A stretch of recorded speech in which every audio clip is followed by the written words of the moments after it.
warahmatullahi wabarakatuh.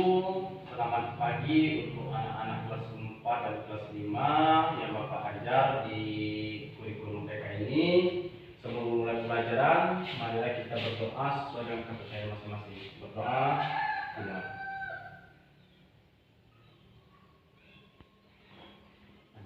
Baik, berdoa selesai. Dan anak-anak kalian di kelas 4 dan kelas 5. Di sini Bapak akan mengajari kalian pertumbuhan dan perkembangan makhluk hidup. Dan di samping itu Bapak ingin sampaikan sebelum kita mulai pelajaran, Bapak mempunyai game, ya. Terlebih dahulu atau SDK. Selesai berdoa kita mengadakan SDK. Nanti kalau Bapak sebutkan semangat, ya, kalian jawabnya satu persatu dengan melambaikan tangan. Tepuk sekali, tepuk sekali lagi, tepuk 2 kali, itu semangat. Oke, bisa kita mulai? Oke, sekali. Tepuk 2 kali, semangat. Oke, terima kasih. Di sini lagi kita ke materi pertumbuhan dan perkembangan makhluk hidup. Jadi Bapak memulainya dari pembelajaran pertumbuhan dan perkembangan makhluk hidup. Apa ciri khas dari pertumbuhan makhluk hidup? Yang pertama, dia membutuhkan makan, membutuhkan minum, ataupun membutuhkan tempat tinggal. Itu kalau dengan hubungan dengan manusia. Tapi kalau dengan hewan, dia membutuhkan makanan, dia tidak mempunyai tempat tinggal, membutuhkan makanan, dan membutuhkan cara dia bereproduksi. Kalau tumbuhan, dia membutuhkan cahaya matahari supaya dia menghasilkan klorofil dan membutuhkan air dan mineral. Oke. Jadi itu untuk pertumbuhan dan perkembangan makhluk hidup.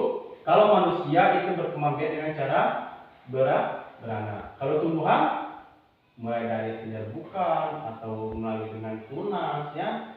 Kalau hewan, kalau yang ada daun telinga itu dia beranak. Tapi kalau hewan yang tidak ada daun telinga itu merupakan dia berkembang biak dengan cara bertelur.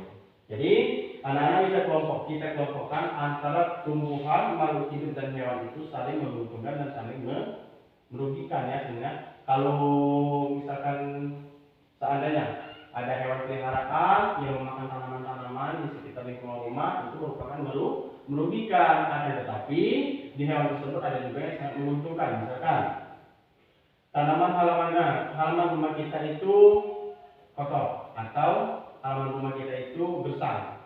Akibat dengan adanya peleburan makanan dari hewan tersebut, sehingga tanah tersebut menjadi apa?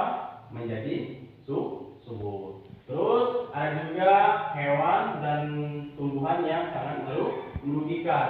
Kalau tumbuhan misalkan jenis bunga itu menambah keindahan di lingkungan rumah. Akan tetapi kalau misalnya rumput, ya, itu menambah kesan yang tidak baik, ya, bahkan menambah kesan merupakan jorok ataupun kurang bersih terhadap lingkungan. Untuk pertumbuhan dan perkembangan makhluk hidup, kalau manusia itu berkembang biak dengan cara beranak. Kalau tumbuhan mulai dari penyerbukan atau melalui dengan tunas, ya.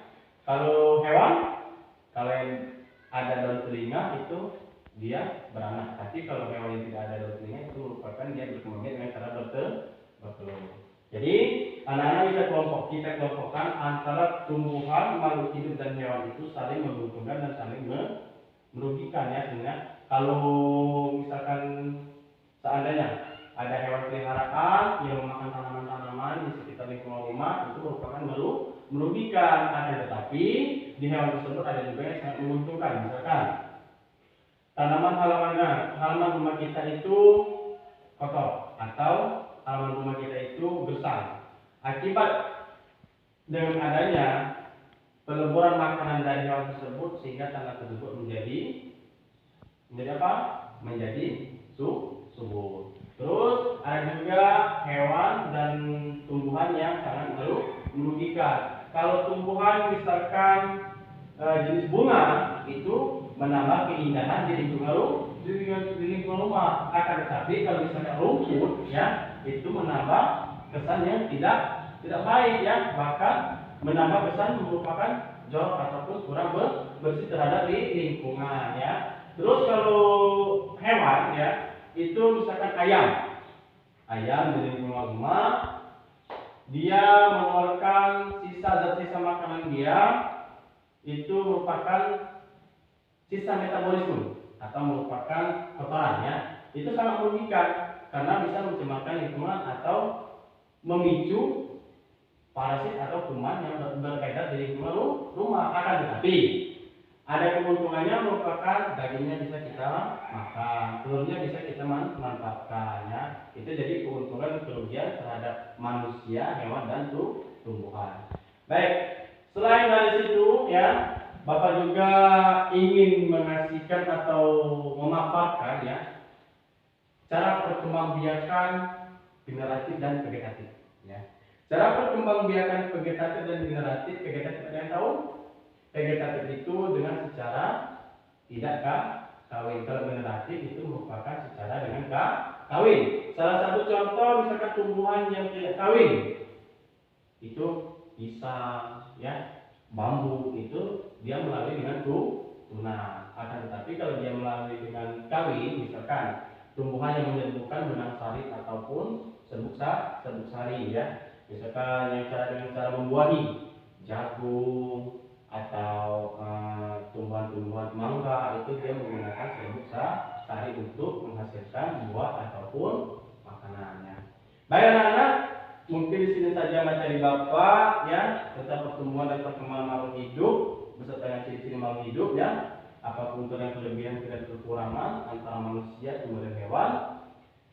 Kalau belum paham ataupun belum mengerti, boleh tanya dengan Bapak atau kita sharing ilmu, berbagi ilmu. Bapak akhiri pembelajaran pada pagi hari ini dengan mengucapkan Assalamualaikum warahmatullahi wabarakatuh.